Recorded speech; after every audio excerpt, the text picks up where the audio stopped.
Yes, I'm here. Okay, Kathy, are you on? I know Kathy can't speak right now, but I can see her and she's in charge of our chat room.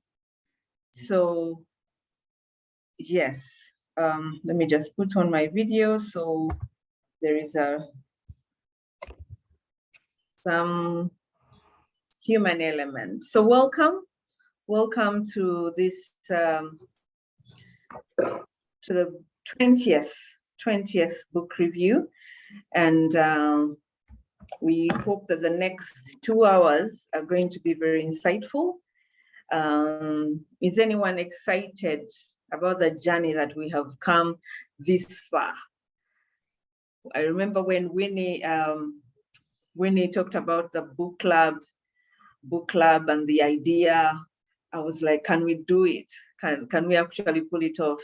And then COVID happened and we learned Telegram. We learned that we can actually do things differently. So a book club that started with 6 people now is 480. Thanks be to God. Yeah, so you're welcome. And we are going to start.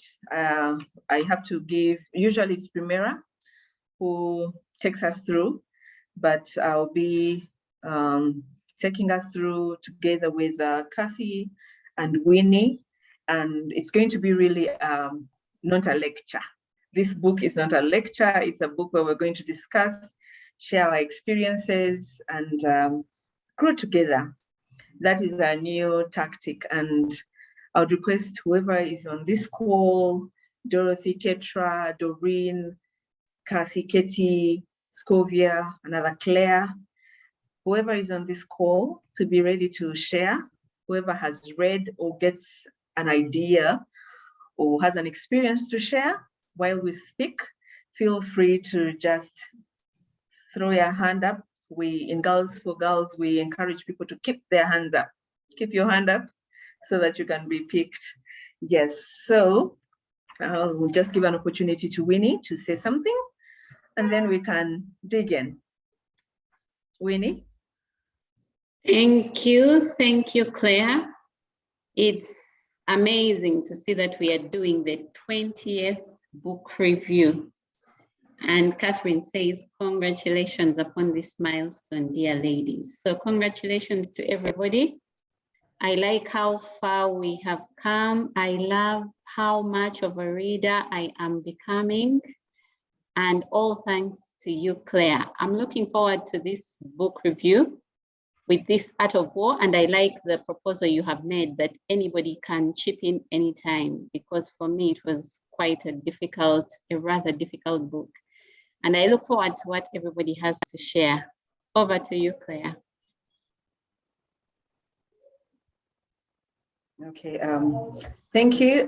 Kathy, are you able to say something?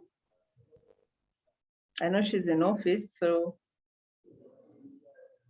it may be a bit of a hard one, but let's start. Maybe she'll pick up from wherever. So the title of today's book is The Art of War for Women.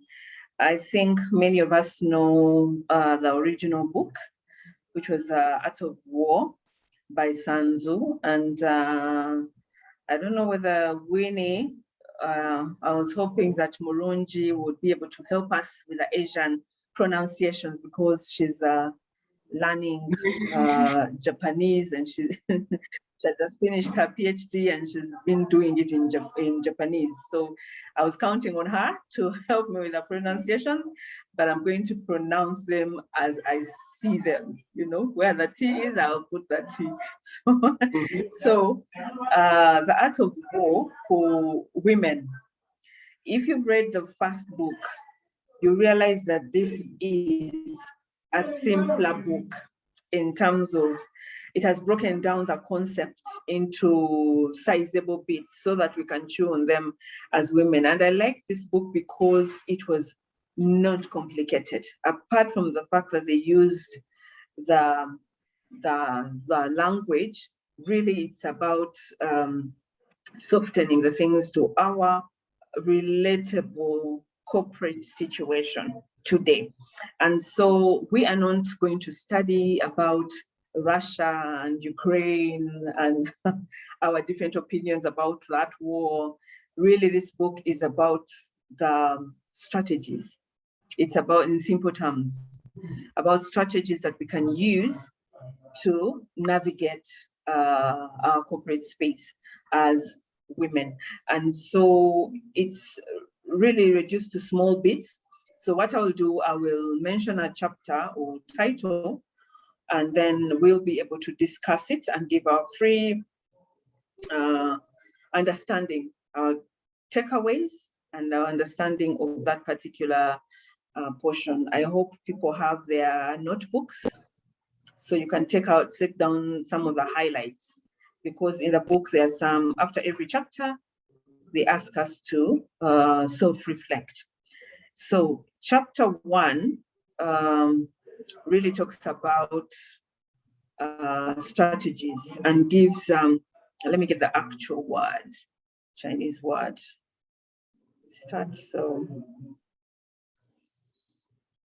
Okay, I'll start from the intro, which talks about, it's about the art and not the war.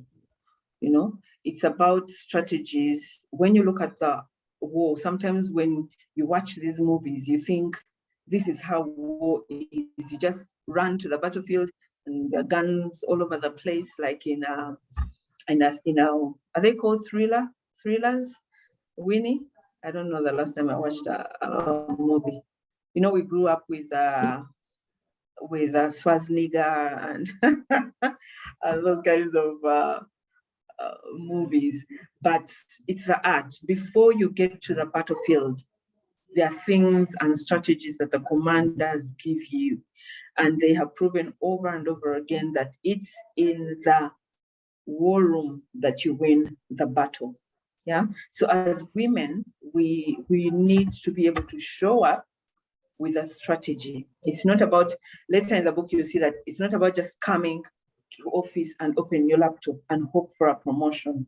No, it's about why are you doing what you're doing and how best can you show up in that environment. And so that is the introduction. The introduction really gives the gist of the first book.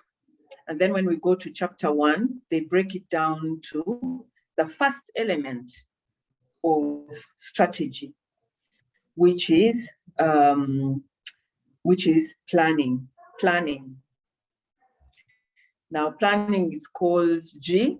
Winnie, is that G? G? I'm just Winnie, going down to that. J-I? G, let's just say G. Yeah, Melanie says G. Jai. Jai? Okay. So it's called planning, you know, it's planning in English. And it has, this is the most important chapter. And that's why the book really spent a number of pages on that chapter. Because planning is really the secret to winning the war. And so there are five elements that we're going to look at. One is a Tao, which is a moral standing or ethics. 2 is a time, which is timing. Then 3 is Li, which is a resources. 4 is Jiang, which is leader, Fadio. So it's Fa, which is managing. And that is where, those are the first things that we're going to discuss. We are going to discuss the first one, which is Tao. Now, Tao is about ethics, and that's the first bit. And it's about how to make winning decisions. Now, when you look at the Tao, you must be able to ask yourself, as a leader or as an employee, in whatever space you are given, there are decisions to be made. And it's about the morals, you know, it's about the ethics. The first aspect they give is ask yourself, how righteous is my objective? If you are deciding on something, how righteous is it? Why are you doing it? If you measure it between right and wrong, is the decision I'm making really how righteous is it? For example, if I'm in sales and my job is to negotiate deals on a daily for the sake of on behalf of the company. So as a BDM, when I'm negotiating these deals, especially with government, you find that there's a lot of need for kickback, a lot of inflating prices, a lot of writing proposals that are really not for the right, let me say, like, there's a lot of corruption, to put it in simple terms, in our dealings. So as a leader, how do I handle that? You know, why am I doing what I'm doing? You know, and of promotion. Why do you want that promotion? Why do you want to actually go to that level? Is it for selfish reasons, or is it for you to serve and bring better value to the company? So that is the first aspect of the Tao of decision making. And then there's a quote in this session that says, if you don't have a righteous objective, eventually you will suffer. When you do the right thing for the right reason, the right results await. And I'll be highlighting some of those quotes because they're really, really good. And so I would like to take this question to Winnie. What example do you have, of a righteous objective? Because this has to be very, very practical. You can give us examples of your work or from the book itself. Yes, Winnie.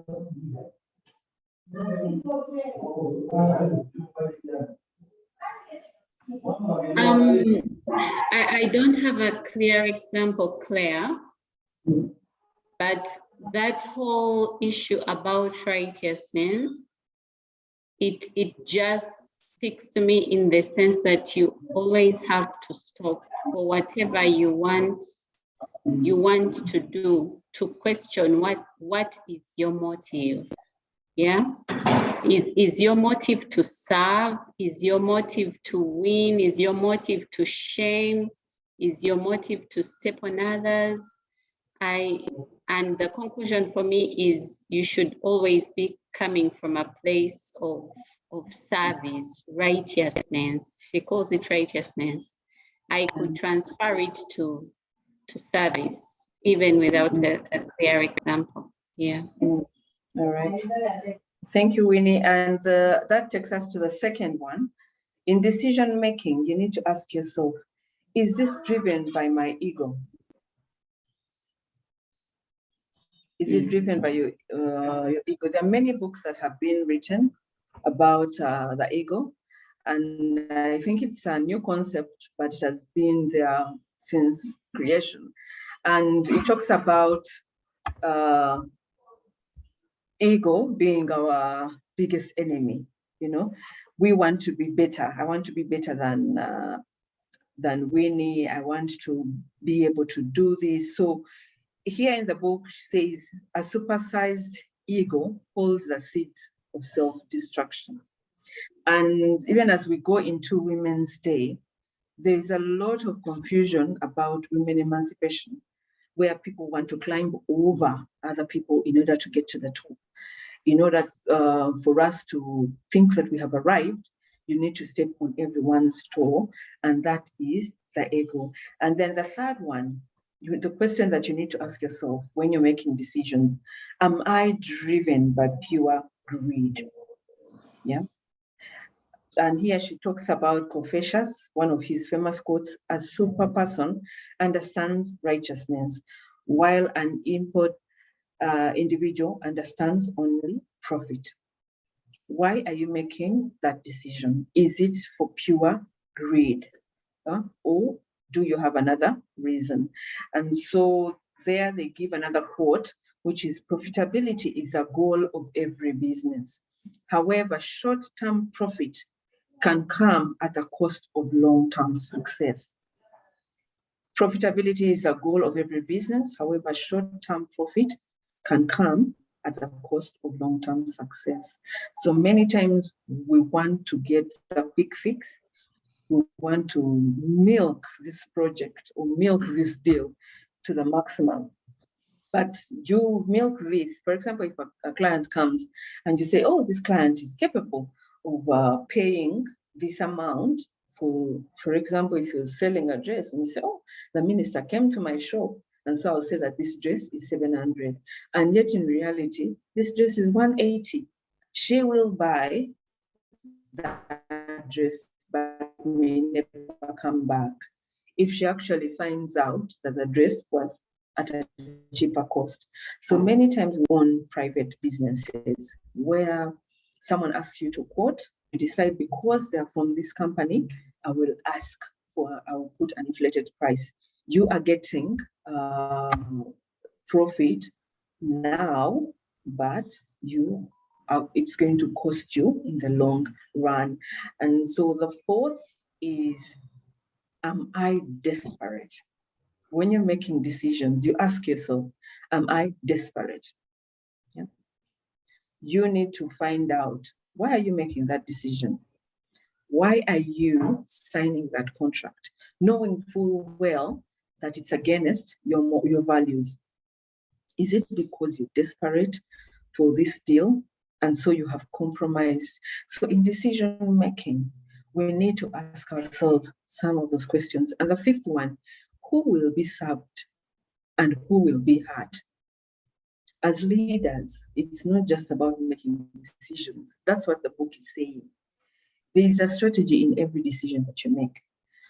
In the decision that you're trying to make, who will be served and who will be hurt?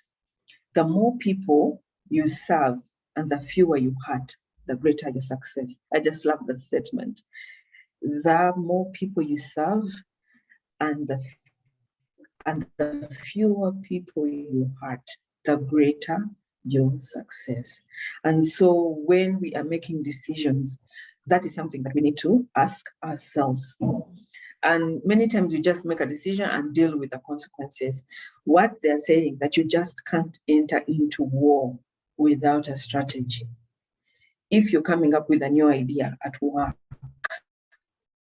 yeah, don't just say, I think we need to merge these units just because you want to get a bigger budget for your department. There are jobs that will be lost. Have you considered that the fact that this decision you're trying to make is going to cost people's jobs? So as a leader, you need to think before you make decisions. And the last one in Tao is, but what is the Tao of my job? And that is the core of this section. What is the Tao of my job? What are the values of the job that you're doing right now? You know, what are the ethical bits of that job? Here in the book, she says, your Tao, when it comes to your work, is to give it absolutely everything that you have at all times. Yeah. Think of your paycheck as an agreement to support your employer. How do you look at your job? Do you just slack on your job? And in the last paragraph, they say, but what if I don't agree with the ethics of my company? And what she suggests is that quit. Quit. You are not obligated to help the unethical excel. Yeah. If you are not comfortable with the practices in a particular job, you quit and look for something else, because the money may pay now, but at what cost? Yeah. And so in this section, it talks about really the morals, the ethic bit of every job. In the I can do anything. And that is very, very dangerous. You need to be able to have a set of values that you stand by. There are things that you simply cannot do. Yeah. And so that they encourage us. And I would like to hear more from the people on this call about this discussion timing. I don't know whether Winnie has something to say about this particular session or the different things that I have mentioned. I can see there is you can just unmute. I think it's Eve. Marshall, kindly make your contribution. Yeah, hi ladies. Nice to be part of this today. Yeah, the last bit that you shared, I read it in that book whereby they say if you're not comfortable in a place, I think based on the standards and based, I think, on the, I don't remember the right word, you're better off quitting, because then it affects also your values and your belief system. So I think at one point I had to make that bold move. Oh, I was working at this company. It's one of those startups that has really grown to date. It's big in here in Kampala, Uganda. But then I had to make a swift move. At some point I told myself, no, I don't think I belong here. I don't think I these are my values. I don't think this is where I want to go, because they had a name out there, but then what was within the company was really terrible. Like, it was not something I subscribed to. Like, I was not ready to, have like a very nice, image out there. But then deep within, all our systems were terrible. They were really crippling. They were really bad. And up to now, their systems have not changed, but their image out there is just like too superb. So for me, my conscience was like, no, this is not something I want to be part of. Like, even they've had meetings, they talked about it, like they need to change and all, but I couldn't subscribe to it. Yeah, so I think we are right. I think based on that book, it is right to always listen to yourself and then check yourself and see, do these values work for me? Yeah, thanks. Back to you, Claire. Thank you so much, Eve. Is there any other contribution? Kathy, are you ready to speak, or should I read out the comments? Melanie says, my biggest takeaway was short-term profits can cost you long-term profit. And when you do the right thing for the right reason, the right results are always. Thank you, Melanie. You can always, if you can't speak, you can always share your opinions on the chat. That will help us learn together.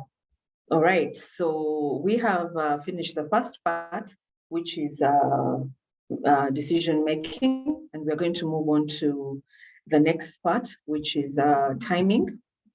And timing is about universal and then personal timing. You need to be able to understand that concept, because we're dealing with strategies. So one, we've learned about decision making and the questions that they suggest you ask yourself before making any decision. And then the second one is timing. There's personal timing and universal timing. Personal timing is when you know that it's time for you to make a decision, it's time for you to make a move, yes or no. If for example, you want to change jobs and you feel like you have been in this place for some time and it's no longer serving you, and you say, you know what, I need to move to another job.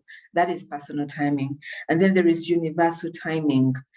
The universal timing, which occurs when all the forces of nature are flowing in one direction, meaning you neither you nor I can manipulate it, but you certainly can take advantage of it.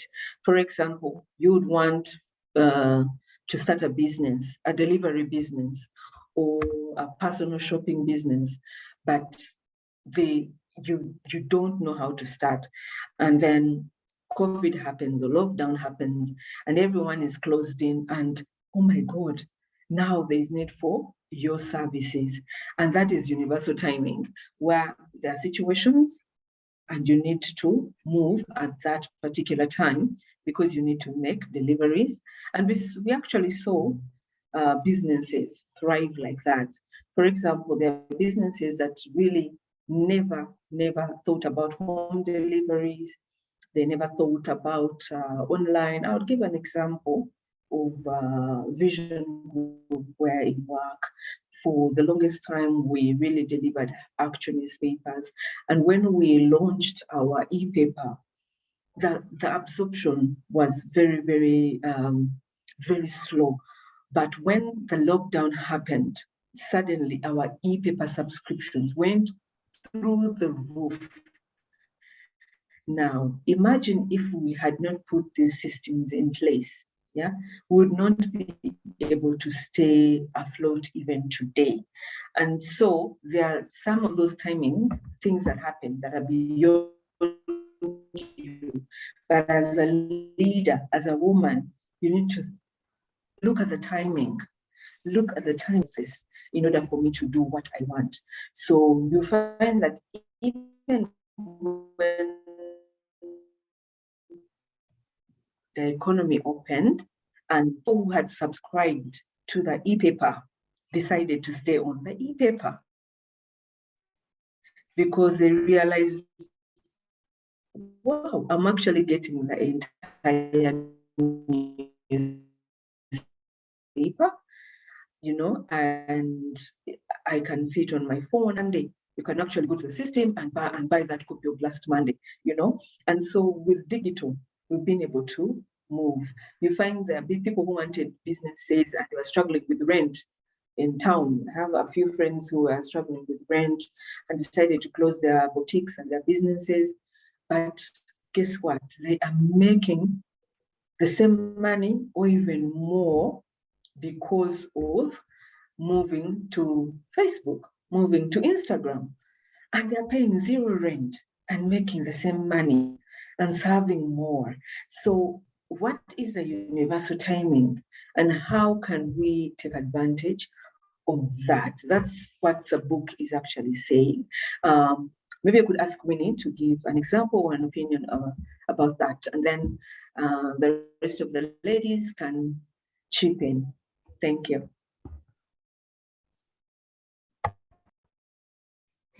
Thanks, Claire. For this book, I'll do a lot of listening. Actually, on my side, it's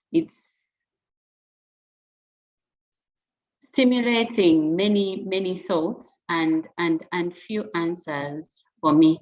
But in terms of timing, ideas, and when the right time is, if I look at the example you give of New Vision, in the book, she's pointing to the fact that you need to look for the right timing. The example you give, however, points to an organization that prepared even before the right time, such that when the right timing came, the idea blossomed. In her view, she says your idea will blossom. You need to look for the right timing. So it's sometimes contradictory. On one hand, it's the need to prepare, and when the timing is right, the idea will go.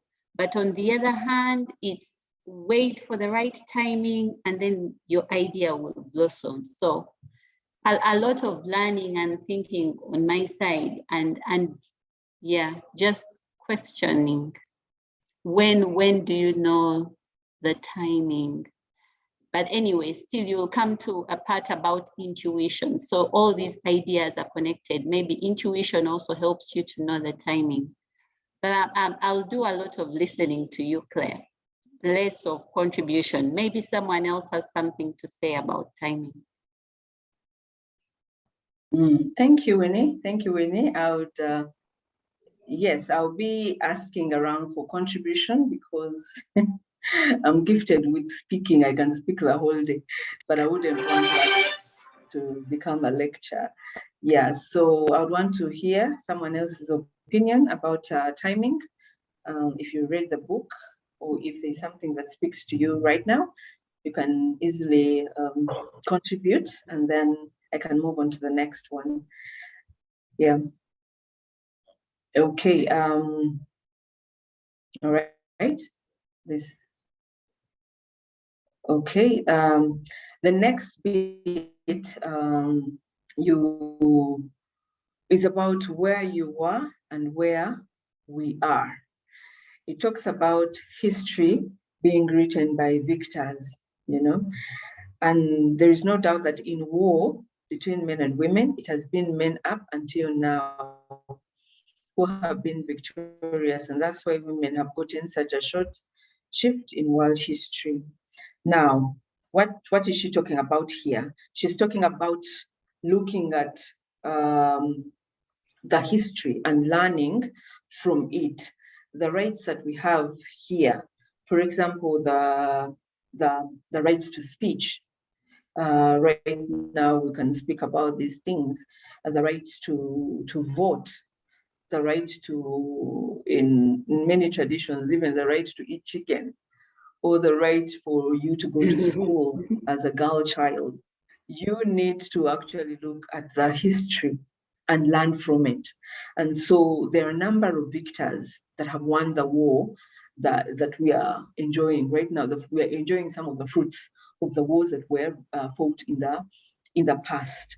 And so here there's a quote that Sanzo puts: "Heaven is signified by yin and yang, manifested as summer and winter and the changing of the 4 seasons."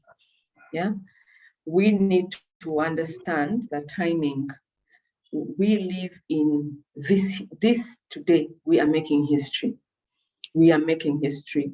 For example, in Girls for Girls, when you mentor a girl, you may think that I'm wasting my time. I have better things to do with my time. But when you look at that particular timing, the fact that you're mentoring this girl into leadership, you find that the things that you're telling her now, she'll be able to share them and frame her future then. Because the children, our children who are teenagers, my daughters, the things I'm impacting in them, these are the things that they will that will help them.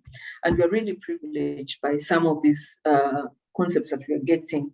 I usually say in this book club that the things I'm learning, the books I'm reading at 40, I want my daughter to read at 20 to avoid mistakes, to make it this easy. For example, if she's making decisions and she has read such a book, she'll be able to ask her questions. The decisions I'm going to make, who are they going to hurt? You understand? So we need to look at the timing. What kind of timing are we living in right now? Earlier today, I was in a film. Is it a film? Okay. A show about Women's Day, and we were discussing the breaking the biases in our workplace today. And we were thinking that the things that we were talking about, I didn't know that we have so many biases, even for myself. But because there is that freedom to address some of these things, we are able to discuss and identify some of the biases that we have as leaders when we are recruiting people, when we are making decisions, when we are putting up strategies. The strategies that we put in favor men and not women. And sometimes you say, okay, we have balance. We are recruiting many women in the department. We are recruiting many girls in the department. So we are ticking off the boxes of not being biased. But if you don't allow these girls to speak, if you don't allow this lady to make a contribution, you still have the bias, even if you've ticked the box. And so let us recognize the time that we live in and use it to our advantage. And so we move on to resources. Resources, that is the D, resources. Priya. Yeah. There's a nice point I want to share here from Catherine's points. Sure, She sure. says that we stand at a point in time where women's rights are being recognized. Our potential is limitless now more than ever, and that is the universal timing. I think that right there is the gist of the discussion there, that there are more opportunities now than there were in the past for women. So we need to take advantage of this time and this era. And as she puts it, the universe favors yin and yang. There is more favoring of both men and women in this moment now. So we must take advantage of that. Yeah. Thank you. And you're right, Kathy. We need to be able to recognize that timing of women. And I think if you relate to the opportunities that are given, for example, if it's an opportunity to take up added, responsibilities, many times we shy away. They tell you, there's a new department and we want someone to lead. There's this new assignment and we want you to take it on. As women, we just say, no, I can't, I'm already overwhelmed. And yet a man can step up and say, you know what, let me do it. What happens is that this person is more likely to get a promotion than you who stayed in your place. And so you need to look at the timing in your organization and recognize that opportunity to do something and to stand. And right now, there's a friend of mine, Kathy knows about it. She applied for an American scholarship. Now, what she didn't know, it was very, very competitive. It was an MBA, very competitive, but I told her, put in, I'll be your referee. And it was really a rigorous, even for me who referred, I had to be, I had to fill in so many questionnaires referring her character, what, and all that. But we put in, and you know what happened? Among the many applicants, she got the scholarship. Why did she get the scholarship? There was one qualification that they needed, and she took advantage. That qualification was not up to her. It was that they needed a woman. Wow. They had a slot. That scholarship was meant for the woman, but they did not put it in the form. But she took the opportunity, put herself out there, and ended up getting that American scholarship. It's amazing. So that was timing, Sometimes you don't know that all they need is you as a woman competing against those, and and the slot is, sometimes they say those with maybe disability. Some of the NGOs usually don't put it there, but while they're reviewing, you end up, once they mention a disability, you find that person has got it. It's because they put it as a matrix in there, that if there's a woman who has applied and she's at the same level as a man in terms of qualification, give it to her. And she was able to get it. That is timing. Timing as women, we live in a time. I don't know if there are any other comments before I move on. Okay. I'm going to move on to the next one, which is turn your liabilities into assets. That is resources. And here it talks about D or die, which means earth. And the quote there is that earth contains far and near, danger and ease, open ground and narrow passes. These will determine your chance of life or death. Now, what does that even mean in terms of leadership or in terms of war? You're not going to decide that, you know what, for me, I'll fight on Kampala Road. That's where my war is going to be. No, in war, you can imagine if you've watched any war movie, or if you've watched Al Jazeera and its coverage of the many war areas in Syria, in Afghanistan, the terrain is different. Here they talk about flat land, there are mountains, there are rivers, they are marshes.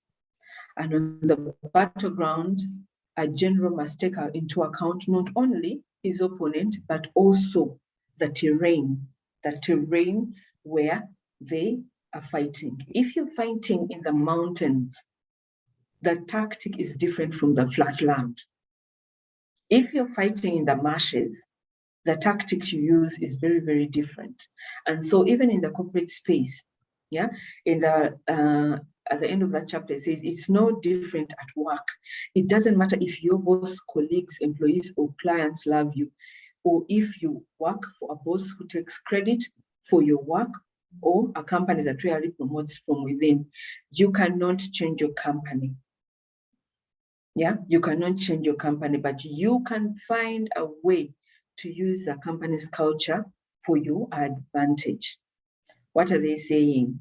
The key, they mention it in this book, that the key is knowing yourself. Yeah, you must be able to know what your liabilities are and what your assets are. We could have a discussion about that, because if you understand the terrain, yeah, where you're operating, it will mean the difference between life and death in this battlefield. Now, as Claire, what are my assets? And what are my liabilities? And how can I manipulate them in order to grow in the company? And that is going to take us to the next next pages, from page 37 onwards. Yeah. The first thing, the advice they give us on turning your liabilities into assets, is know who you are. Yeah. Know who you are. If you were a woman, yeah, what are your qualities? Are you assertive? Are you elegant? Are you sporty? Are you competitive or collaborative? What are those qualities? And you cannot say that I will turn myself into this. Yeah. It goes back to you yourself. What are those things? Yeah. And it calls for self-reflection. Find out who you are and use those advantages for the role that you are given. If you have one of the soft skills of collaboration, you work well with people, and you know that, okay, that is my skill that I have, I can be able to win the rest of my teammates and pull them to my corner. When promotion comes, you will have allies. You will have allies because you have used one of your qualities to bring people together, to bring people to your corner. And then the next one is how to use turning your liabilities into assets. The next one is number 2, that is on page 38. Bloom where you are planted. How do you bloom where you're planted? Now, they give an example of Oprah Winfrey. She had a background of poverty, grew up in a broken home, grew up with her grandmother, was molested as a child, and things like that. But Oprah was able to use this pain in order to become one of the most famous women today. Why? Because of her background, she decided, even at a young age, that I will not stay in this place. Yes, I was born in poverty, but it will be through me that I'll be able to take my family out of poverty. And she was able to do that. That's why we are speaking about her today. And so bloom where you are planted. Many times we want to live where we are, thinking that the grass is greener on the other side. The grass is not greener on the other side. It's because they water that grass better than you are watering where you are right now. So right now, the job that you have, the family you're born in, the community you're in, the circumstances you're in, how do you bloom where you are planted? we can have a discussion about that. Winnie, is there something that has come to mind? You could share it, and then I come back with point number 3. Yeah, it's eye-opening, because many times we are always looking to be in another place, to be in a different place, to be in other circumstances. We are usually looking back and saying, oh, maybe this was the disadvantage for me.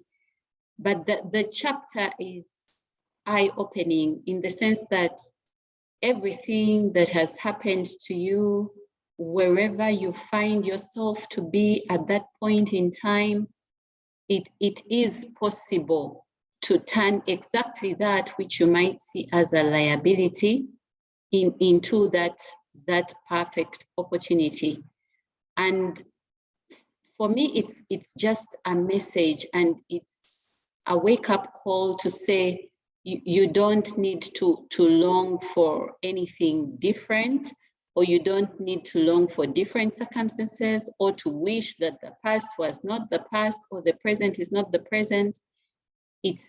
She's calling us to make the most of the current circumstances. And that whole turning your liabilities into assets, it's eye-opening. So maybe wherever we are, whatever we are going through, it's really to look for the assets in that specific circumstance. It's eye-opening. The other day, I was chatting with my brothers, and we were joking about the fact that everybody successful has had a difficult past. So does it mean that if you haven't had a difficult past, there is no success for you? It was an intense discussion, and we're saying, yeah, because even the Oprah story, you see, it was tough circumstances that she eventually turns around, and that becomes her entry into being so famous. But maybe we all have to look at ourselves, and whatever you're going through, wherever you are, good place or bad place, there is an asset in that specific circumstance. So still for me, eye-opening, intriguing, making me think more and more. Yeah.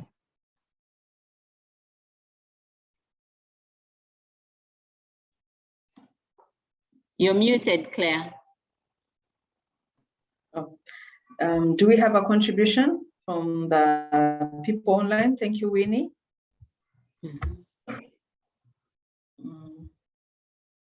I don't see any hand up. No, from where there's no hand. There's no hand. Okay, then we'll move on to another one. Point number 3. She suggests that we find a fresh perspective. Yeah, where you are, from blooming where you're planted, find a fresh perspective.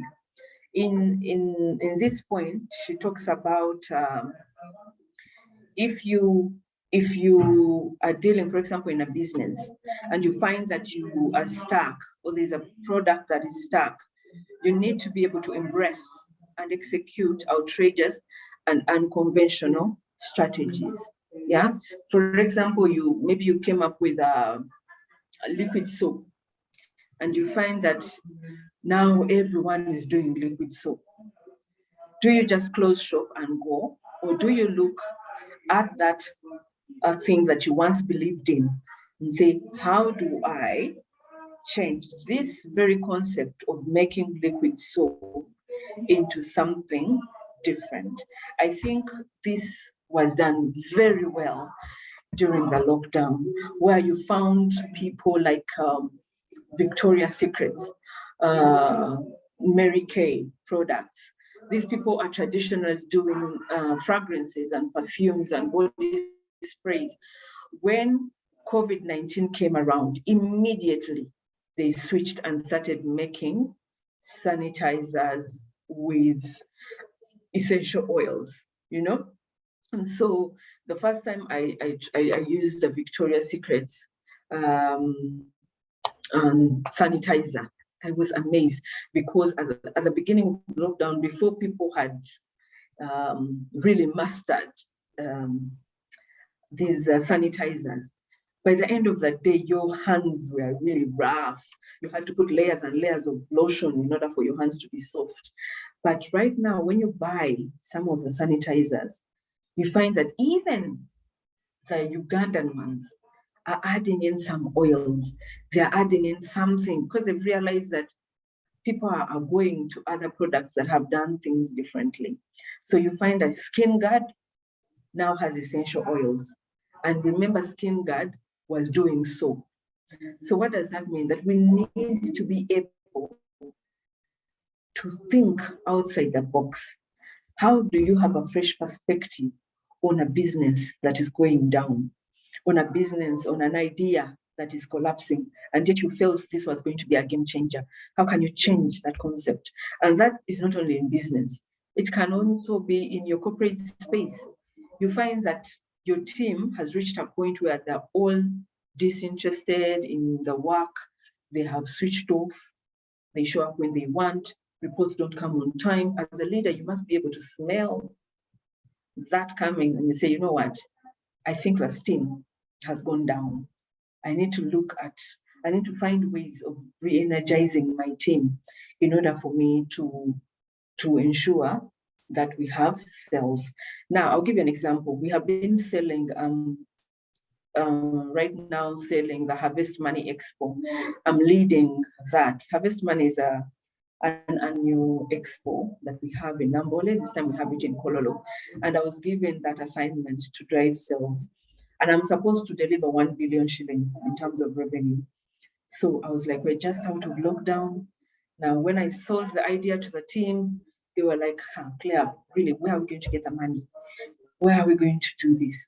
And I was like, how do I incentivize the sales team to ensure that I drive the numbers?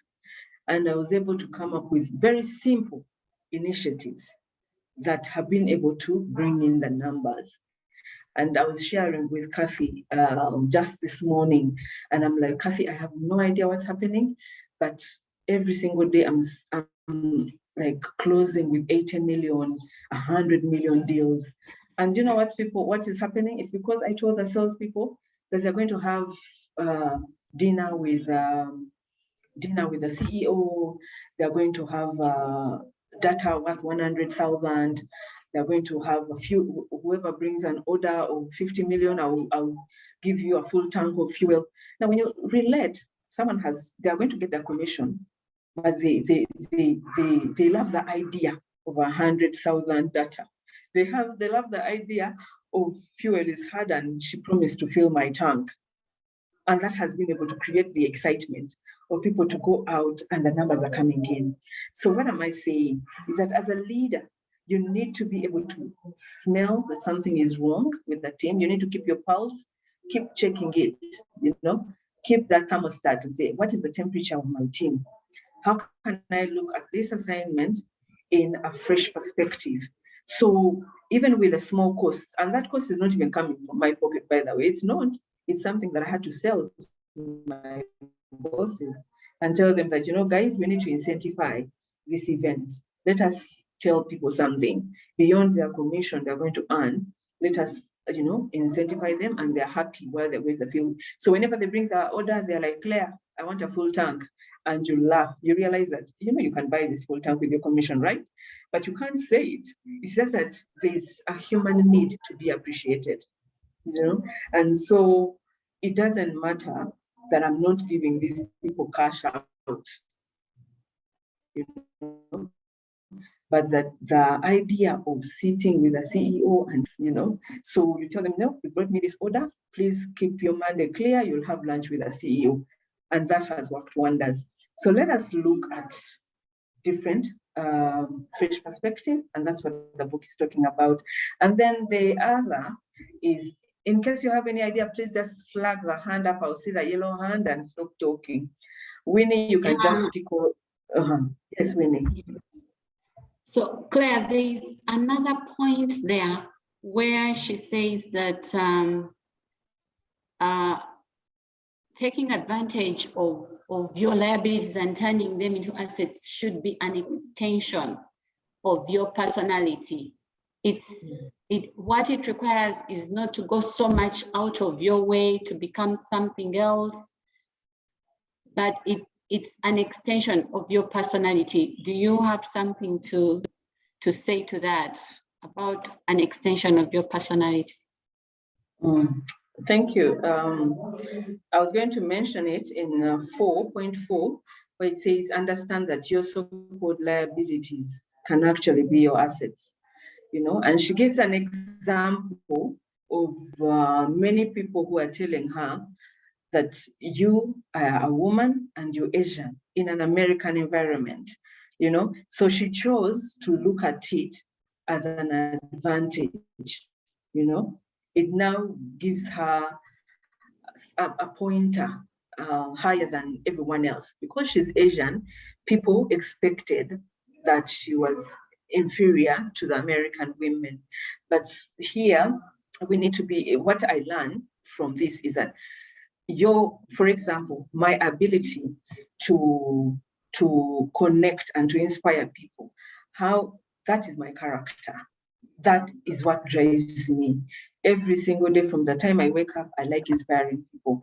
How do I use that in my workspace when I come to work? And I've shared this before about how my management style was the aggressive style. You don't deliver, I bite your head off. And I realized that I was taking on something that was beyond my character, something that is not me, and it was not actually delivering results for me. And I was able to change. I was like, you know what? That is not my style of leadership. I'm not called to be a manager, I'm called to be a leader. And so I changed my strategy and I was able to lead. So Winnie is right. You need to be able to use some of the things that come naturally to you, to your advantage. They become your asset. And then number 5, change your circumstances so your liabilities become your strength. And here she talks about a number of qualifications. You can be in a job that needs creativity. Yeah, that needs creativity or does not need creativity. If you're a creative person, very hands-on with your hands, and you are a receptionist. Now, your role as a receptionist to pick calls, answer them, that's it. But you're a creative person. And so you need to be able to ask yourself, how do I use my creative part? And I have seen many people doing that a lot. For example, if you're a receptionist and you like organizing events, you enjoy weddings, how about if you step up and say, guys, beyond answering calls, I can actually organize our office party. I can be able to organize team building for the different departments. You are using your creativity beyond the job that you are given at a particular job. You need to be able to identify what is that bit that naturally comes to you, and how do you use it for the job that you have now.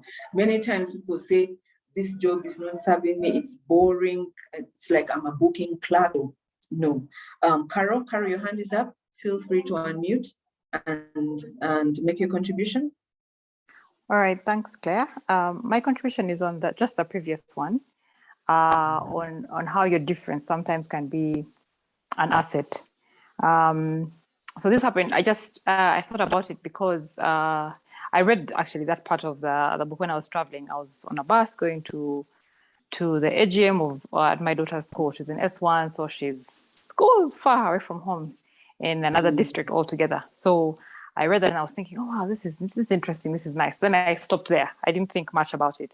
So I got to the school the next day. I stayed over at mom-in-law's place. Got to school the next day, and everything is being done in like the whole AGM. Not all, but most of it is being done in the local language.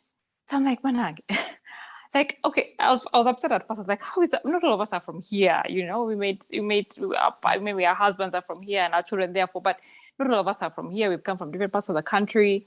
So I recognized as like, and I realized, first of all, okay, like the AGM, it was being done in the local language. I realized that the members of the PTA, the board, and the AGM were from that part of the country. And my dream, I always told my friends and my husband, is that I want to be on the board of that school because I want to influence. I think it's a great school, but I think there are things that can be done better. And I want to influence because our children will likely go to this school.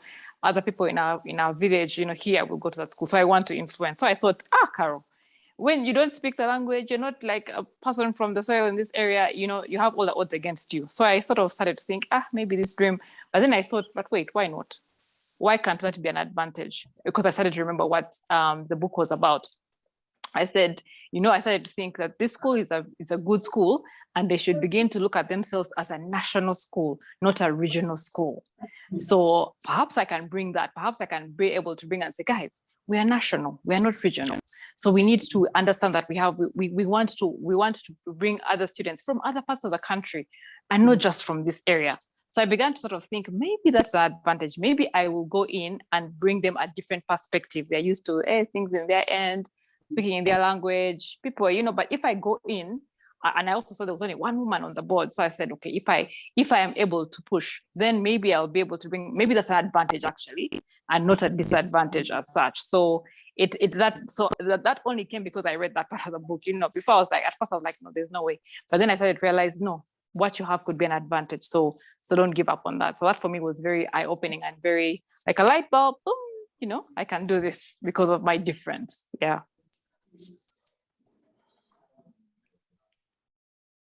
Thank you, Carol, for sharing that. And really, sometimes when I hear some of the experiences that people are sharing because of reading a book, it's amazing. And it justifies the book club and why we do what we do. So kudos to you, Carol. And we wish you all the best in that endeavor.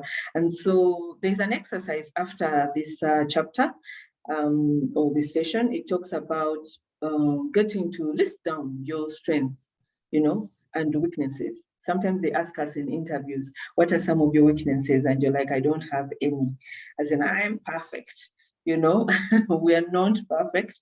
And so such an exercise helps you to self-reflect and see what are the things that I need to work on or how can I take advantage of this. So that is the reflection that we are given. So we move on we are spending a lot of time on this because it's a core of this entire book. For the rest of the chapters, it's really, we're just going to be talking about the key takeaways, and that's why we're spending quite a big chunk of our time on this chapter. So the next one is our Jiang, which is leadership. Jiang? Yeah, so it's leadership. Now, I found this bit very, very, very interesting because of the first statement at the top of this. It says, it is a state of mind. Leadership is a state of mind, and one of the things that they say at the beginning of this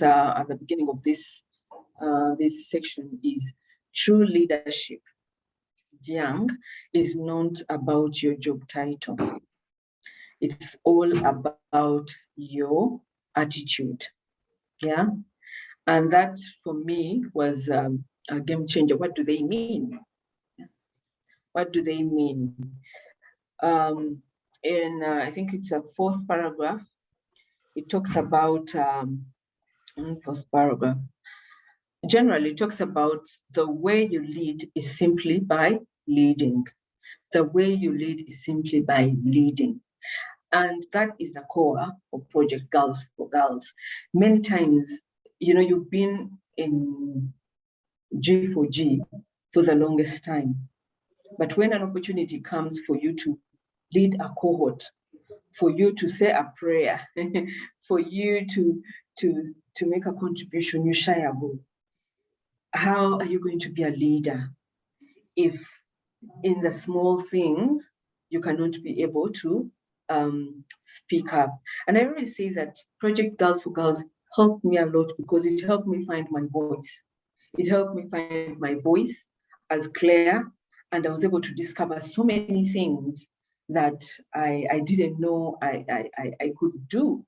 And so it's a state of mind, you know, even if you're not on the board, you can start thinking on a strategic level. Even if you are not the leader of that department, you need to be able to think about that. How can I use my job to advance the cause? How can I, if we are given an assignment and I'm part of that group, how can I use my skill to be able to deliver this assignment? And it's through those small assignments that you are noticed. You know, it's through those assignments that someone says, oh, Claire, you are able to do this. You can imagine if you go, sometimes you carry on interviews and you ask someone, give us an example of a time when you led a team. And the person tells you that, you know, I've never been a leader, but they're asking for, they're not even asking you for your corporate, example. They're asking you, when was the time you utilized, that you led? This job needs you to be a leader. It needs you to be able to lead people. That's an example of when you led, you know, and people can't give these examples as simple as they are. And so if you want to be a leader as a woman, lead. Start from your home, you know. How do you organize maybe budget for your home? How do you guide the house help before you leave home? Do you guide? How do you just walk out of the home without guiding her?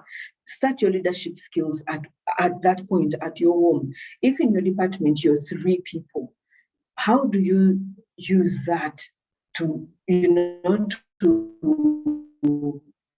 to sharpen your skills as a leader? The only way you can. So it's about attitude. You know, it's about attitude. It's a state of mind. Now, when at the end of that session, it says what leadership is not. Leadership is not about brute force. It's about inner strength and direction. It is not a behavior. It is a focus. We can be gentle leaders at home and firm-handed leaders at work. Anyone who has empathy and understanding, who can earn the trust of those being led and can provide direction, is a good leader. I found that definition such an amazing thing, you know. It looked at, you know, sometimes we say, I have to be bossy. I have to be able to show people who is the boss here.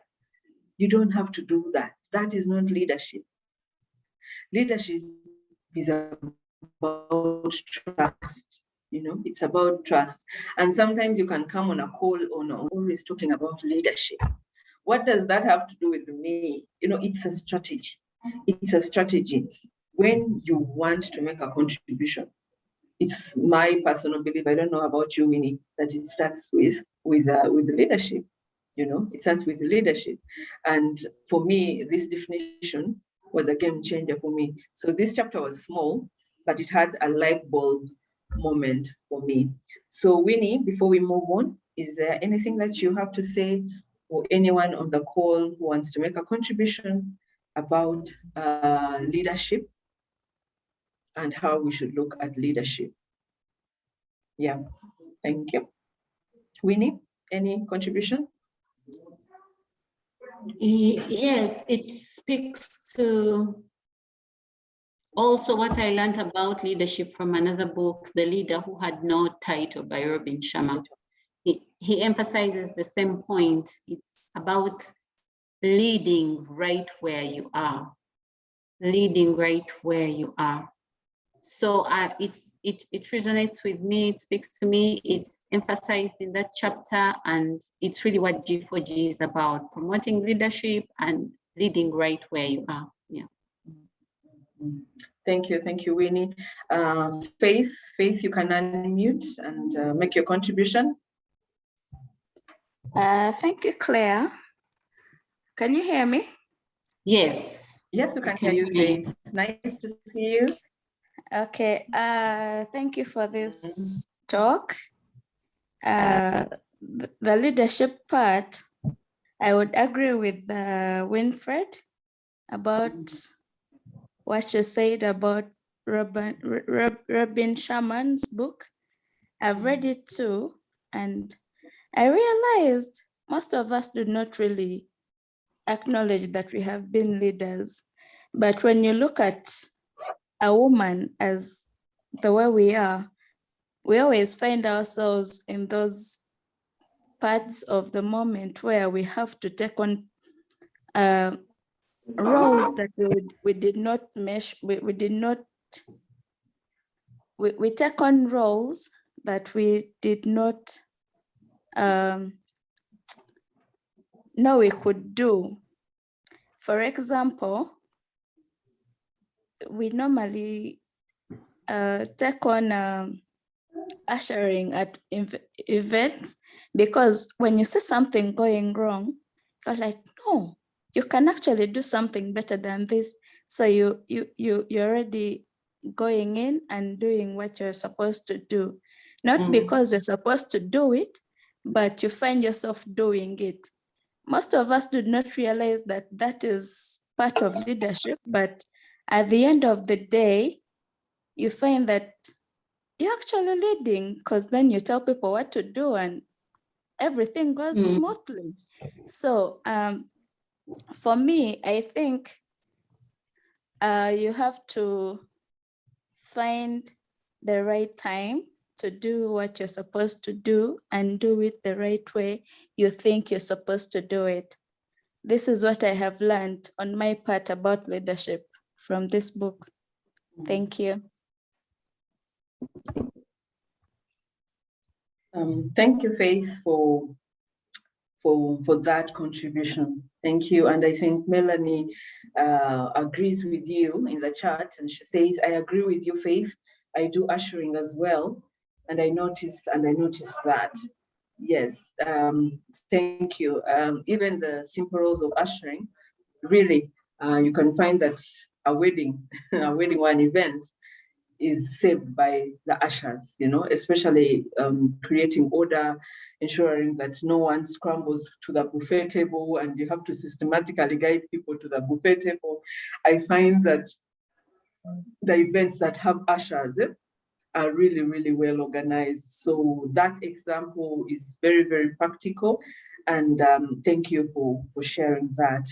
And so we are going to move on from that, and we're going to the last one, which is FAR. That was easy to pronounce. FAR, which is managing. And the rest of the book really talks about managing and discipline. It talks about managing, how to manage your staff, how to manage employees, how to manage your relationship with a boss, and how to manage your relationship with colleagues. And I think this is something that was that we learned from Nice Girls Do Not Get the Corner Office. It was about how you relate to your colleagues, because sometimes if you don't have referrals from your colleagues and the people you work with, it doesn't matter what you say or the kind of qualifications you have. One referral from your colleagues saying that you're not a team player can cost you your promotion. It can actually cost you your promotion. And so in this session, she talks about managing self, managing your time, and she devotes a lot about the relationship between work and personal and your personal life.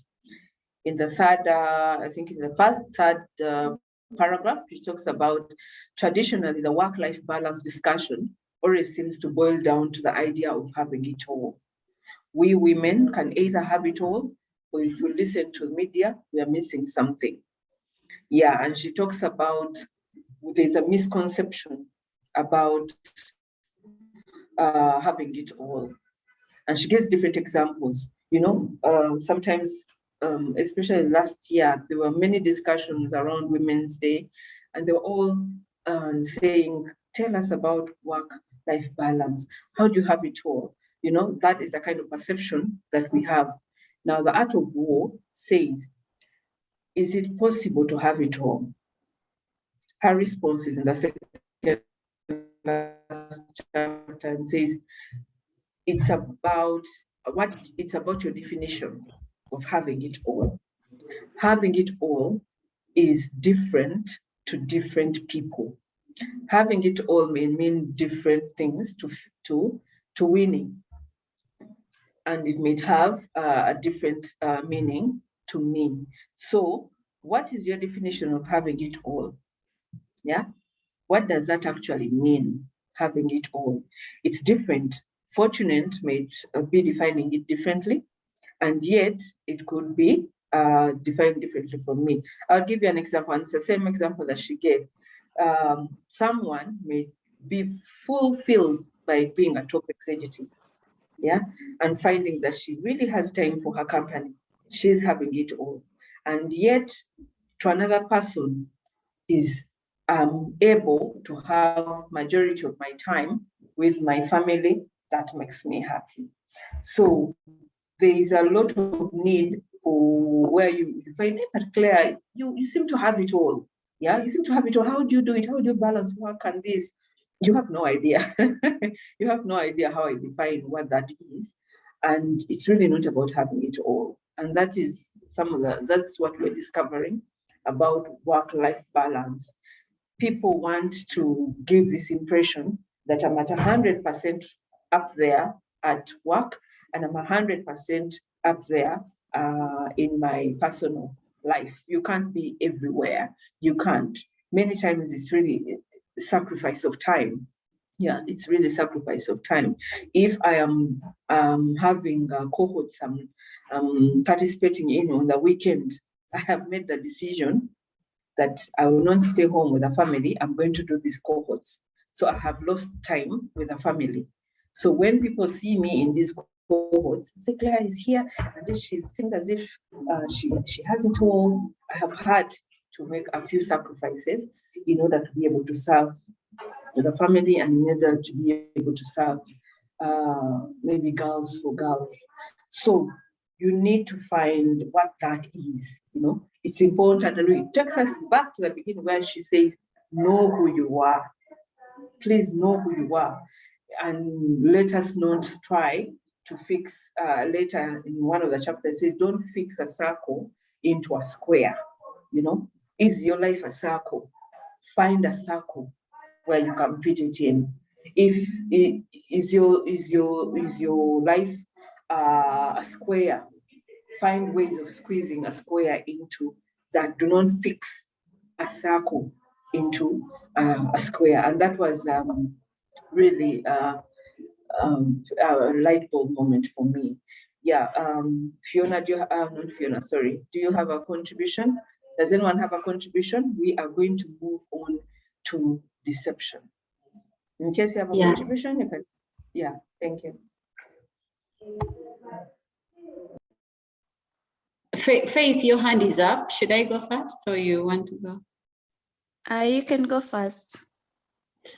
Yes, Claire, for me, that was really a game changer, because we have had this discussion about having it all many times in G4G. And that distinction that, well, your all is not my all, that's really eye-opening. And it's a message I think we need to share far and wide within the G4G community, even outside of the book club, because it's very comforting to know that your all is not my all, and it doesn't have to be my all. I think we really need to share that message to all our community as G4G. Yeah. Faith, over to you. Thank you, Winnie. I would say what you said is really true, and knowing who you are is not always is not the balance, really. Most of us do not really know where we are. My all is not your all, but for some reason, we do not believe that ourselves. Because most of the time, we think that if she can do it, I can do it. But you cannot know how she has done it. You do not know what she has gone through to actually do or get to where she is. So saying that the work and life balance for some reason is something that we really need to look into, because the time she has put in to get where you are, for example, Winnie, if you are to say you got to where you are because of so and whatever you did, I will not understand that. For me, I will only look at the surface of it. I'm like, wow, I like Winnie's life, but I will not know how she got there. And I do not want to put in the same time you did. So understanding the work-life balance is a little bit complicated than it is, really. So I think everyone has to find their own work-life balance. I mean, me, I'm still trying to find it. I have not gotten there yet, still trying. And for me, the book club is one of those things that I really want to put time into to understand who I am. With these books really help me find that self-awareness about me, because I think self-awareness is really important in that journey, in knowing who you are and what you want to do for the rest of your life. And I think that is where the work and life balance comes in. Thank you. Thank you, Faith.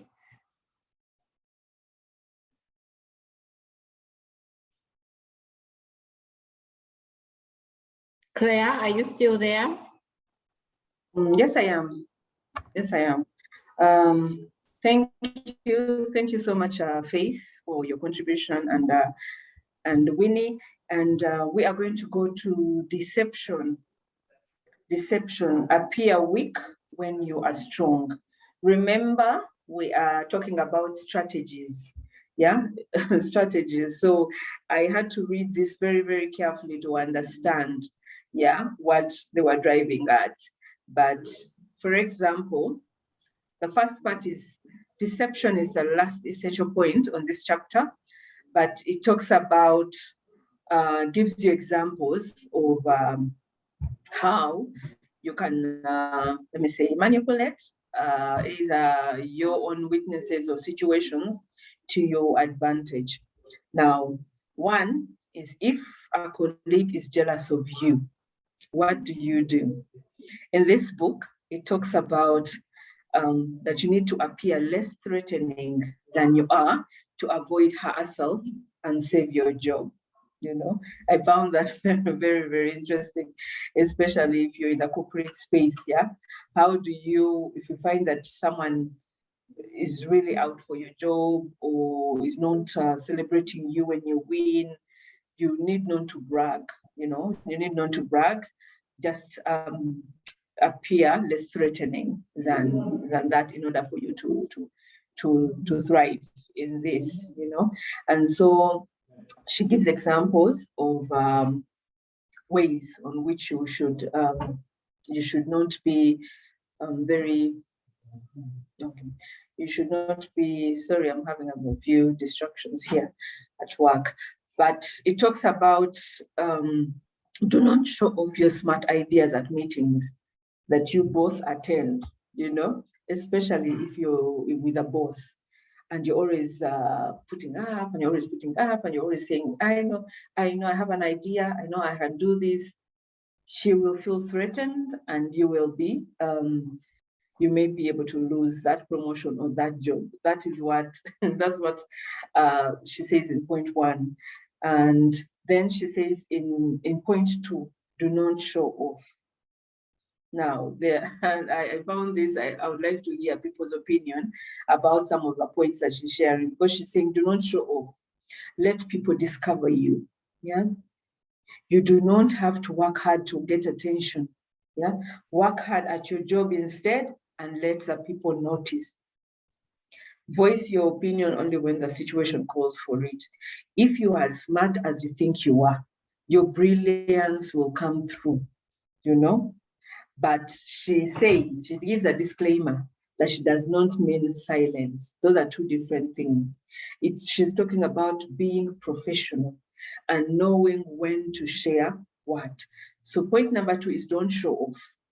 Remember, the chapter is deception as a strategy at your work.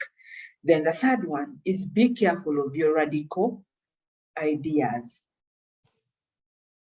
I can see Winnie has an opinion, but be careful of radical ideas. If your idea is extreme, please proceed with caution, you know? So sometimes we have all these outlandish ideas, and they can work either to your advantage or you need to be able to proceed with caution, especially when you have a boss who does not want risks. You know, you need to be able to test the water. That's what she says here in the second line of that point. You need to, if you have radical ideas, step carefully, study your boss, you know. For example, you can say cost cutting. Today we're discussing cost cutting. What are your ideas? And you say, you know what, we need to remove 5 departments. We need to stop producing this product. And of course, your boss is going to say, is this person serious? And yet, this may be the solution to the problem. Maybe your expenditures are too high, and your idea may actually save the company. But have you studied your boss? Yeah, have you understood that your boss fears risk? So you need to tread carefully and calculate your suggestions. Then in 4th, she said, do not frame stupidity. Yeah, do not frame stupidity. Here she was giving an example of the cultural differences between China and the West. You know, in China, people assume that you're smarter than you make out yourself to be. Why? Because you're quiet. So they assume that you're very extremely brilliant with the unspoken ideas. Now that is a Chinese, you know, strategy. In the West, the typical boss won't work that hard. If you come off as unintelligent, they'll take it to you. They'll take it as face value. They'll say, because Winnie keeps quiet in meetings, maybe she has no value that she brings to the table. And so you need to be able to, you know, find the balance. Yeah. Is my silence coming off as intelligent, like the Chinese think that when I'm silent, it's only when I'm called that I can make my contribution and I'm looking intelligent and brilliant by my silence?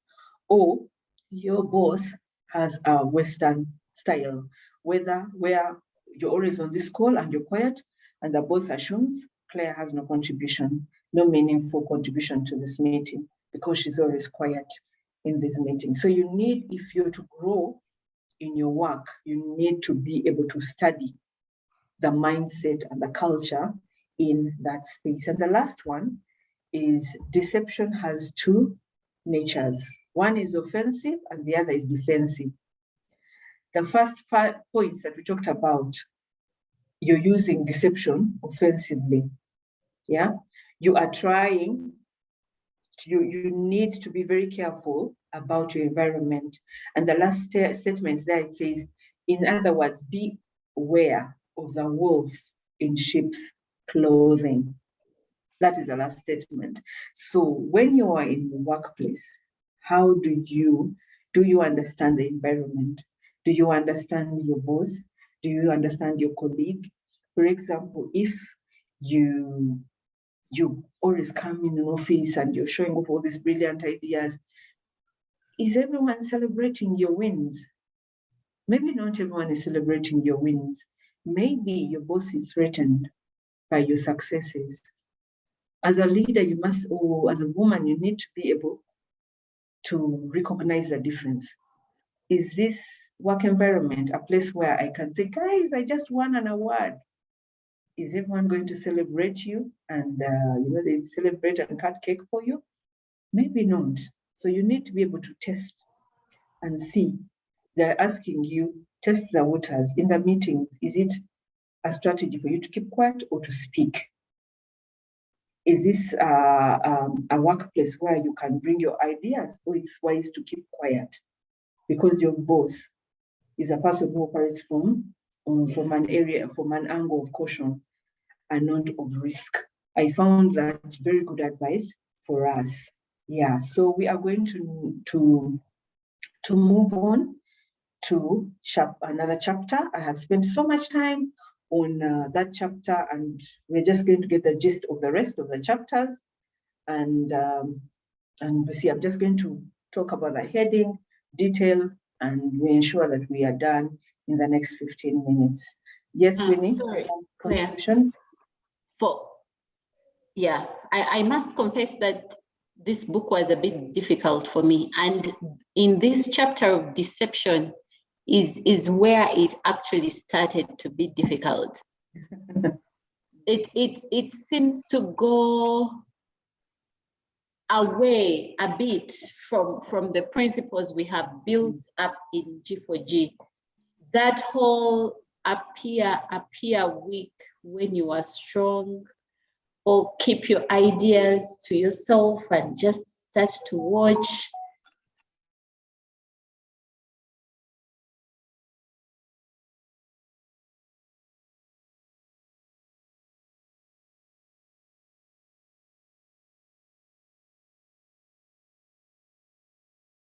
It's many things.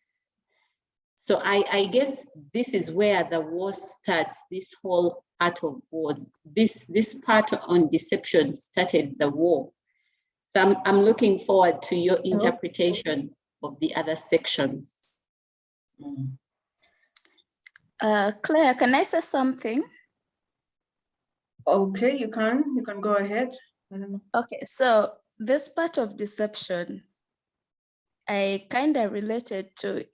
related this book to the art of the 4 Laws of Power by Robert Greene, especially in his first law where he says, always make those above you more comfortably superior. The law itself says never outshine the master. So for me, deception says know when to use what you have and when. So when you talk about the whole part of you not showing off what you can do to your other employers,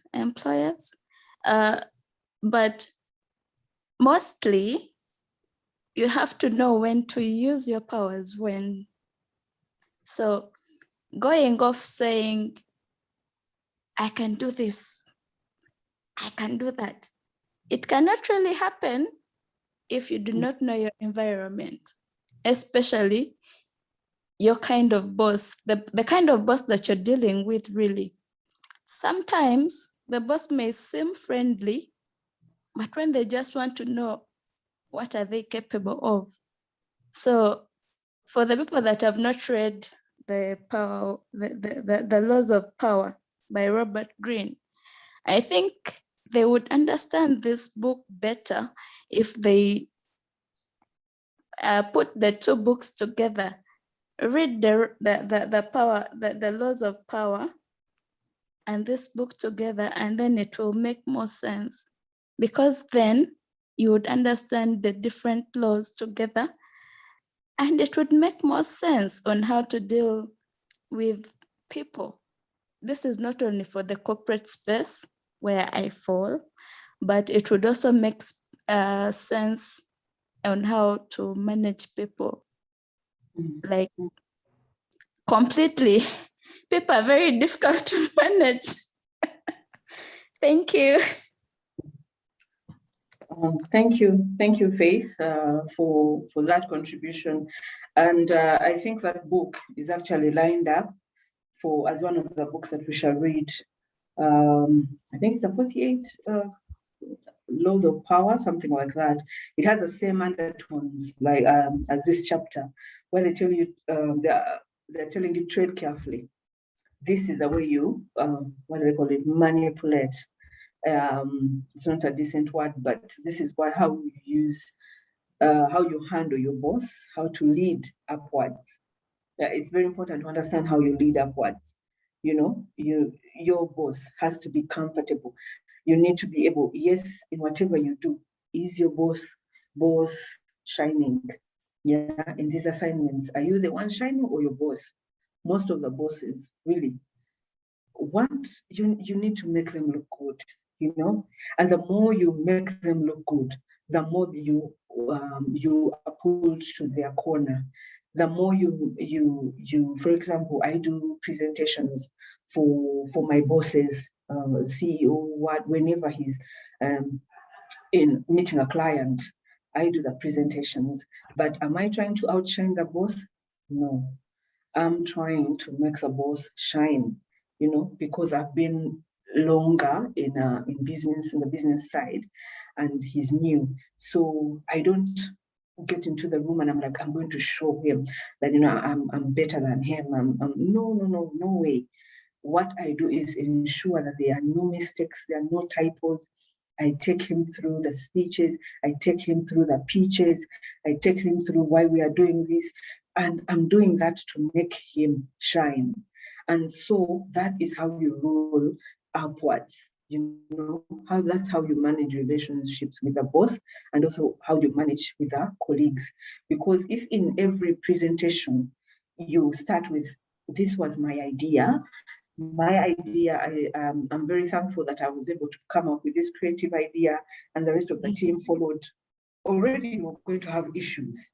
It is your idea, but the concept was given to the entire team. Be able to present this idea as a team idea. What you're doing is that you're not losing any shine. You are actually showing that this is team effort. But one, you can get off with that.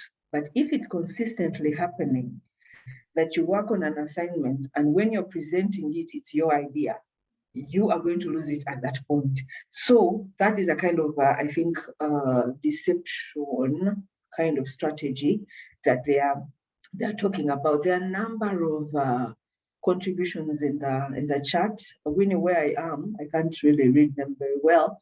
Maybe you can read some of the comments. There's one from Nikki. Yeah, Nikki said, is this not sucking up, brushing, or stroking up their ego? This always making your boss look good. Then, then Faith says, it's not sucking up, dear. You have to make the boss look good, but don't give in all the info. Then the boss will come back to you. Yeah. Okay. And Nikki had agreed with Winnie and said, this Art of War book is very difficult and conflicting from her natural inclination to apply. Yeah. Okay. All right. I think this book is actually a bit, in the intro, she talks about it and says there's a disclaimer about this book. It's not a self-help book. It's not a feel-good book, you know? So it's about knowing who you are and what works for you in your environment, you know? I may be speaking because this is what I go through every day. I may be speaking about a boss and someone else has a different experience with the bosses where they are, or where like your team environment, your boss environment, your relationship with the boss is very, very different. If you hear, I think Primera, when you hear Primera talking about her boss, I can't even imagine having, that kind of relationship with a boss. It's really like there's a lot of trust. There's a lot of, where someone says, I can't go for this, go ahead and represent me. There's that trust that there's no fear, where she's given assignments and she shines with those assignments. And yet another boss cannot allow you to speak up, So we are reading the same book, but our experiences are very, very different. So we need to be able to consider the content and put it in our experiences and see, can this work in my market? Can this work in my environment? If not, then maybe another chapter would be able to apply. And so we're just going through, for example, doing battle.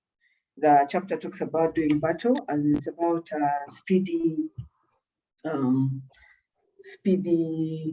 victory.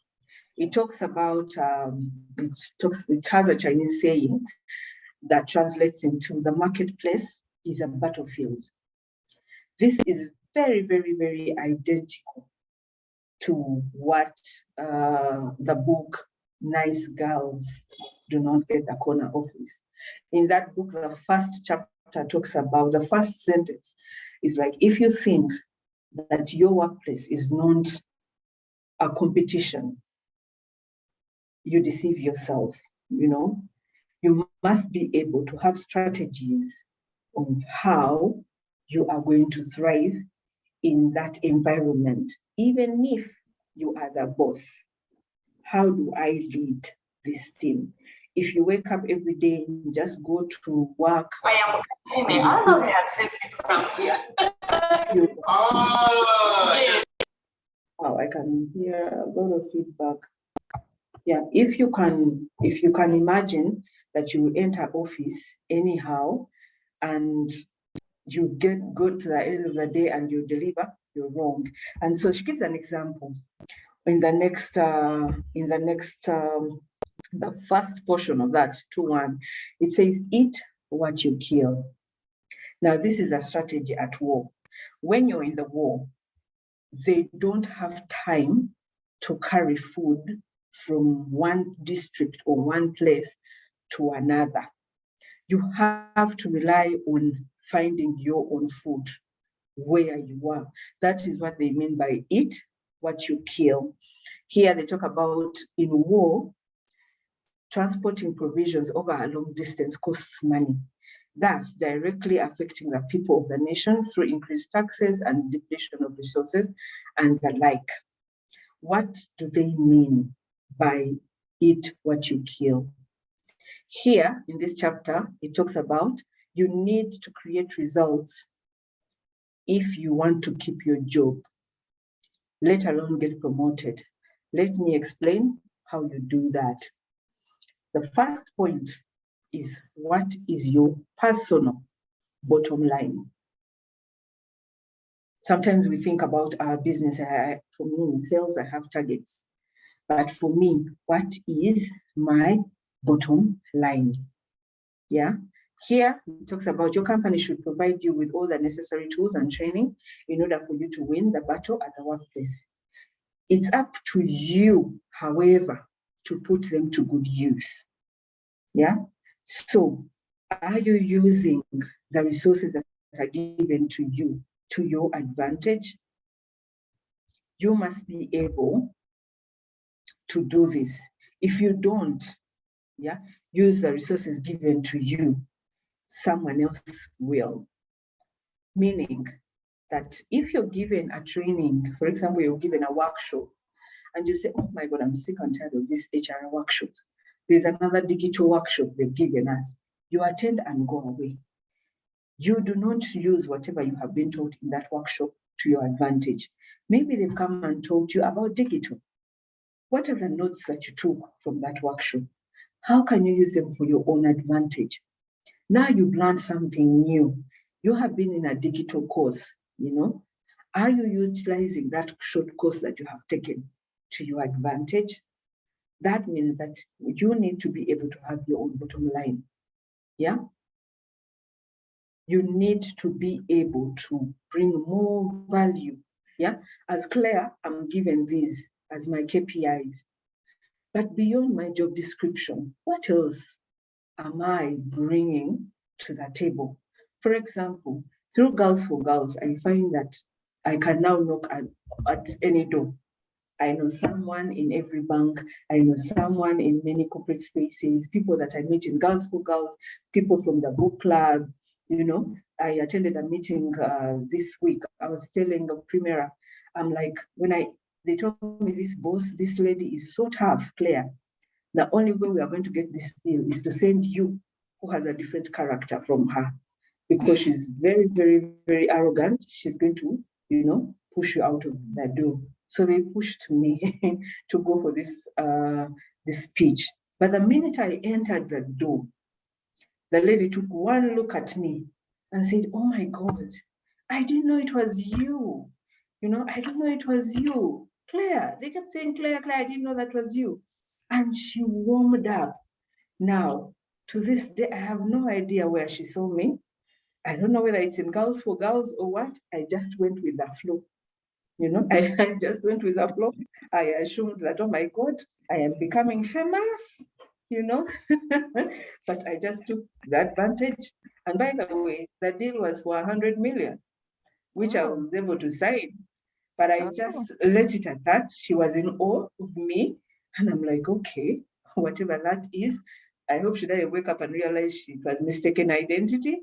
But but the issue is, there is value that I bring to the table because of the networks that I have created, So that is her first point. Then the second point, she says, provide for yourself and others. Yeah.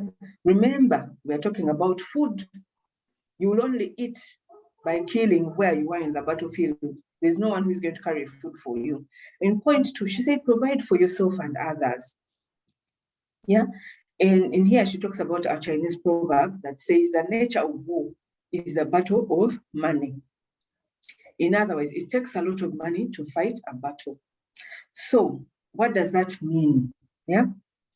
At your desk, yeah, I liked that statement, that at your desk, in addition to the picture of your kids and your husband, place a picture of your whole department so that people can feel that even the department, yeah, is part of it creates trust, yeah? You are working for them as well. As a leader, it makes a very, very, very big difference. In addition to personal photos, please put the photos of your department at the table so that they feel that they belong and you're working for them. So you don't only carry food for you, you're carrying food for someone else. And so the part 3 is reward results. Yeah, many times as leaders, we want to be able to just assume that, Winnie, you are just doing your job. You are just doing your job.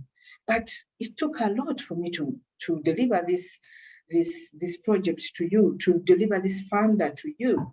Yeah, we need to be able to look at the results and say, how Claire put in the extra hours. Yeah, she may not have been the one to actually make the presentation, but she slept past midnight, doing this. We need to be able to recognize that. And so here she says, share generously. Please share generously with those who work for you. For those special individuals who make great contributions to the company, acknowledge them. Yeah, we need to be able to reward effort. Let us reward effort.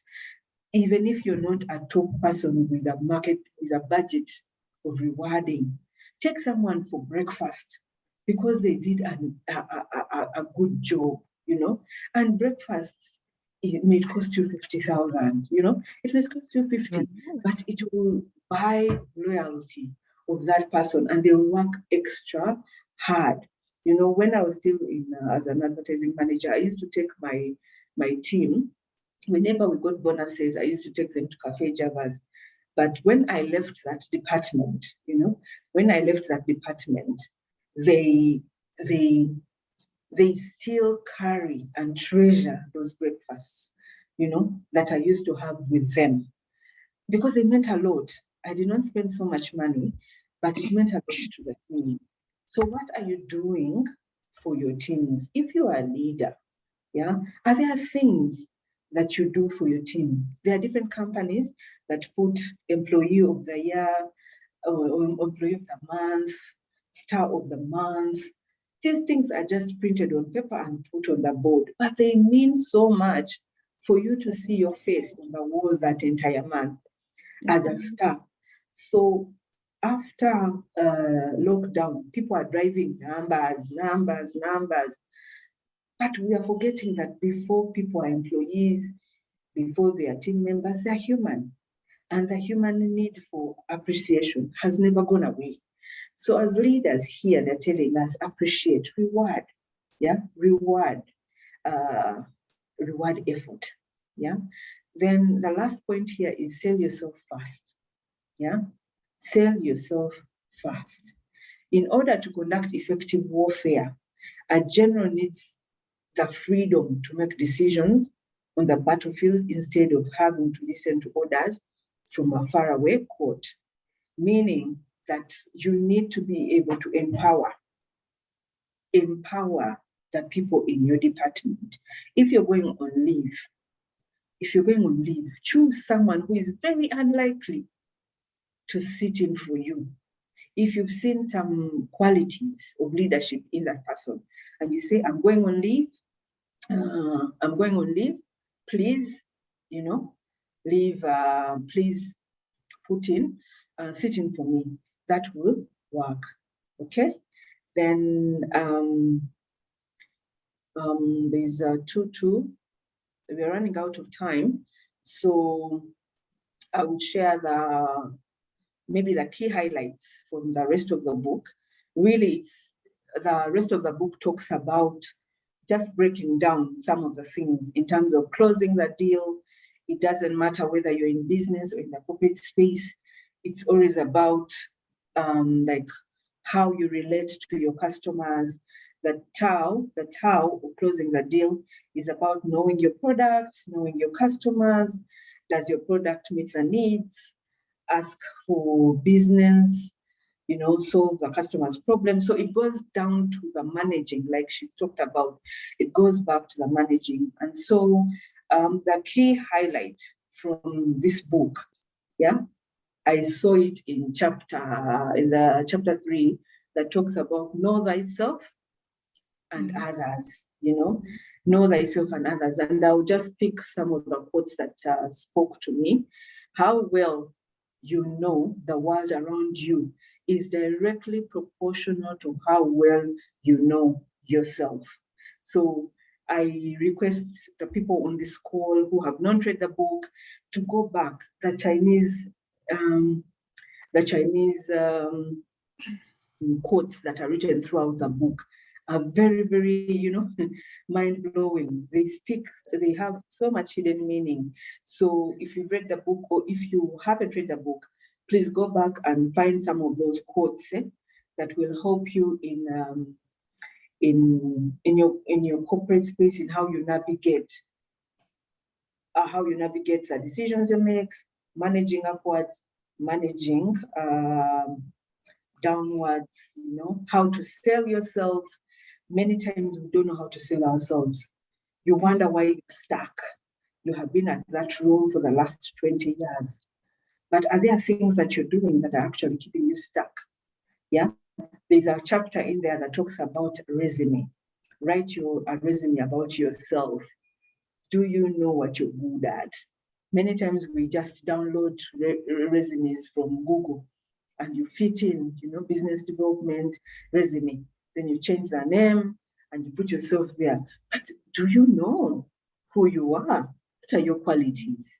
What are your qualities? If you put I'm assertive, I'm aggressive, I'm what, you may not realize that CV that you downloaded was actually for a man. or it was actually in a different environment, and those are the qualities they needed. But for you, because you saw that this is for this role, let me Xerox operational manager CV, put in myself, and then submit. You get to the interview and you come off as someone who is not authentic. So this book takes us through some of those strategies of how you can win in a work environment. And so I don't want to take up a lot of time. So I would request Winnie, if you have an opinion, or anyone else, of some of the key takeaways that you got from this book. I request anyone, we still have a copy on our book club. You can go out and get that copy, read it, get some key takeaways that can help you in coming up with strategies. But for me, as my key takeaway from this book was to learn thyself and the people around me. That was one of the key things. And then to also understand that the jobs that we're in, we need to be able to know who we are. You know, I don't want to squeeze a circle into a square. You know, I have certain qualities. I need to be able to use those qualities to be able to serve me at my workplace. And it really reminded me a lot about Nice Girls Don't Get a Corner Office. That book did not tell us to, fight one another. This book is not telling us that, now I'm going to show attitude, I'm going to show up in office. No, it's telling you strategies of how to win in your workplace. So thank you, Winnie. Maybe you can talk to, I don't know whether Faith has something to say. And then Thank you, Claire. The one thing that I have learned from this book is about self-awareness. Self-awareness is very important. It will help us with the management, the planning, and the timing of everything that we want to do in life. This is what I have learned from the book. I don't want to do this thing, but for me, this book and the 48 Laws of Power and all the other books of Robert Greene, there is a way they blend into each other. So for me, I would say, if you manage the timing, your planning, and the management of everything that you do in life, the sky is not even just the limit. I don't know what you can do with yourself as a person. So yeah, that is my takeaway from this book. Thank you. Yeah. Thank you so much, Faith. You have been a very strong resource for this particular book club session, and that is highly appreciated. On my side, Catherine has come to give us a takeaway. On my side, I saw this bit which says that before going to battle, the book talks a lot about battle, and that's what was most confusing for me. But I think Kathy tried to interpret battle and war. But anyway, she says that before you go to battle, you need to have created the picture in your mind, in your body, mind, and soul about a winning experience. Yeah? She says you already need to have a picture in your head about victory, about winning. So if you plan, you will succeed. If you don't plan and you just go into the battle, you might or you might not win. Then if you don't plan at all, you're sure to fail. So that whole idea of painting the picture in your body, mind, and soul about a winning experience is my biggest takeaway. So I'll try to fit in all the strategies that she talks about. And then I try to see how these winning experiences play out. And maybe also take Faith's proposal to read Robert Greene's books, and I see how it all fits together. For me, it was a bit of a difficult book, but after the review, maybe going back again and digesting, it could become more clearer. Thank you. Thank you, Winnie. Kathy, you're welcome. You can share your takeaways from this book. Okay, thank you very much, Claire. Thank you, Winnie. Sarah is in the background. There was a meeting that was on loudspeaker, so I would definitely mute on my side. Before I speak, there is Nyakato, has had her hand raised for some minutes now. Nyakato, over to you. Thank you so much, Catherine, for giving me the chance. I personally am not among Girls for Girls, but I was reading, I think some of you know Joan LaRocque. She bought that book, so I was reading it, but I had reached at the end. So when I saw that I was on LinkedIn, I saw that there is a book review, then I said, I cannot miss this. And I had also applied to to be a mentee, but I have not yet got the feedback. I don't know what's going on, but I really like the book. And my key takeaway is self-awareness. When you know yourself better, you also understand other people and you work better. Thank you so much. Wow, thank you, Nyakato. We are definitely going to submit your feedback on the joining of Girls for Girls. Sorry about that delay. Faith, you still have your hand up. Do you have another comment? I do. But Nyakato kind of summarized it. It was about the self-awareness part. But once you get to know yourself better, then everything else works out for you. This is, I think, the key point I learned from the book. I am looking forward to the next book, really. Thank you. Thank you so much, Faith, and thank you for staying on board. Thank you, ladies, for staying on board. We have some comments in the chat room. One from Nikki. Nikki says her main takeaways were also about learning herself. Your weaknesses can also be turned into strengths. And then Chosi Mire says her takeaway was study your environment and tread carefully. Wow, thank you so much. Thank you so much, ladies. Is it just me, but I'm seeing some new hands up? Okay. Yes, Nikki. Sorry, yeah, I don't know if we were just on the end. Good afternoon, everyone. I think I agree also with Winnie about how The Art of War was just in general, the original one, a difficult book for me. And I appreciated this Art of War for Women and how she was just breaking it down to I guess a more digestible form, and with the practical examples that she was giving. Although some of the concepts I'm also still struggling with.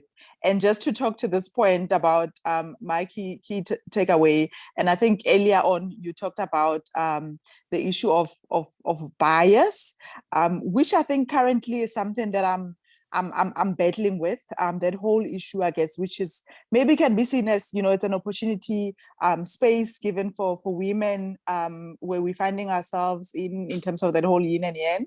But at the same time, it can also be used as a tokenism. And how do you navigate that? And the one aspect here again, talking to that how do you work around that to use this that might be now seen as a weakness, in that you kind of like you might be put to a corner, but now you want to work around that to show off that value that is in you. Thank you. Thank you so much, Nikki. Self-awareness is really, really important. I think it's something that we forget. And as humans, we have bias. Subconsciously, there is always a bias. You walk into a room, if someone is shouting, you immediately dismiss them off as someone who's rude without even finding out what the issue is. So self-awareness is really key. And thank you, Claire. Thank you, Winnie, and the leadership of the book club for bringing us these amazing books. For me, my main takeaway really is similar to Winnie's, that winning attitude. It's everything. When you believe in yourself, you're unstoppable. You are absolutely unstoppable.